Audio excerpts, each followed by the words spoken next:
feels like a bit of deja vu, but based on what you saw, walk with the team through film and everything, kind of what adjustments do you want to see from your own team tonight?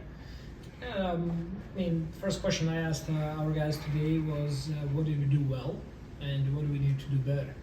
And that was the main focus for us. Like there were a bunch of stuff there that we did pretty well when we stick with the game plan, when we executed it on offensive or defensive end of the floor, and we just got to be able to sustain it for a longer period of time. And big emphasis has to be obviously taking care of the ball and doing a better job at transition defense as well. Something that maybe doesn't get a whole lot of weight or gravity, depending on who you talk to, is the plus-minus column. And I spoke to David a little bit about the fact that, especially over the past 5 games, he's been doing really well in that column, that stat. What do you make of the plus-minus type of stat in the NBA for your team, and what does that say about players that do well in succeeding in there? It's just one of the numbers. You can, obviously it has the value, you gotta look at it, but also so many different things go into it. What are their rotations, our rotations, who's on the floor for them, when do we start subbing guys in and out. You cannot be plus minus just by yourself. There are other 4 guys that are on the court that dictate as well. But definitely, I think that in general, if this is what you're asking me, I think that Davian has done a really good job lately and really helping us on defensive end and helping us being really well organized on offense. It's not confirmed yet about the who's available for the Hawks, but if you see Clint Capella, how do you approach a guy like him? Clint Capella is a player that has a lot of experience in this league, playing on the highest level, playing on good teams. He is really good pick and roll player, really good lob threat, and him coming off the bench, it just helps their second unit big time. So he's going to be handy for us. He's an amazing offensive rebounder. We're going to keep him on the glass, and on the other side of the floor, we're going to try to really, be smart how we're attacking the rim because he's a rim protector as well. Darko? No, go ahead. After the game on Thursday, we talked about sort of RJ in the matchup with Dyson Daniels. What are some of the points of emphasis for RJ to have more success in that matchup tonight? It has to be team effort, but Daniels is doing a really good job this year. He's playing really well. Obviously, a lot of good stuff. Start with his defense, how disruptive he's on defensive end, activity, getting all the steals and deflections, being in the right spots. But also his offensive game is evolving, and Quinn does an amazing job of using him and putting him in situations to be successful. So we gotta be aware of all of his tendencies and really try to take advantage of situations that help us. Avoiding putting him in some direct situations they're guarding, but also knowing where he's on the floor and how we can take advantage of that. And it looks like Kelly's been listed out for the game. Is this going to be something that he's dealing with long term, or is it sort of like this? No, we do not have. It's day to day at this point. He has the right calf tightness, and it's day to day. We do not have too much worry about it. Well, with Mobile also on assignment, how do you guys replace him tonight? We'll put another player in the game.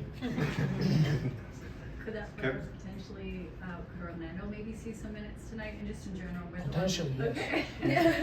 When Orlando comes here the 10 days, it's tough. Obviously they're trying to get in, make an impression. What has your messaging been to Orlando? Orlando, since our first conversation, he's been all-time professional. He's very serious, approaches everything with a lot of great work ethic, a lot of attention to detail. First time that we talked, and I asked him, "What can you tell me about yourself?" And he's like, "Coach, I don't want to talk about anything. I want to show you the court." And that's something that I respect, and I'm looking forward. I'm really enjoying seeing him in practices, in our play groups, and I'm looking forward to seeing him play as well. Coach, non-NBA question, but basketball related. I was in Belgrade not long ago at a Eternal Derby, Partizan and Zvezda. For someone who doesn't know, how would you articulate just what a game of that magnitude means to the people, mostly of Belgrade, but of Serbia? So for all the people that did not have a chance to attend that game, I would warmly recommend to save some money, to buy a flight ticket, to stay at a nice hotel in Belgrade waterfront area, and to go buy great tickets, go enjoy the game. Because there are no words in this world that you can describe the atmosphere and the passion and the love of everybody in the arena. When 20,000 people are standing and chanting for their team, and that's the game that people talk about weeks ahead of the match and weeks after that. Like, it's eternal derby, and it's just out of this world. It's something that everybody that loves basketball, should save enough money and go enjoy there. Do you try to watch those games at all? I know you're obviously busy with your own job here, and the time zone maybe doesn't help, but do you try to catch those games? Absolutely. Both coaches of Red Star and Partizan are my close friends, Coach Janis and Coach Željko. I stay in touch with them, and obviously I'm watching because I have interest in that game, and I'm watching those games because those are amazing coaches, and I'm looking always to steal something and learn something from them.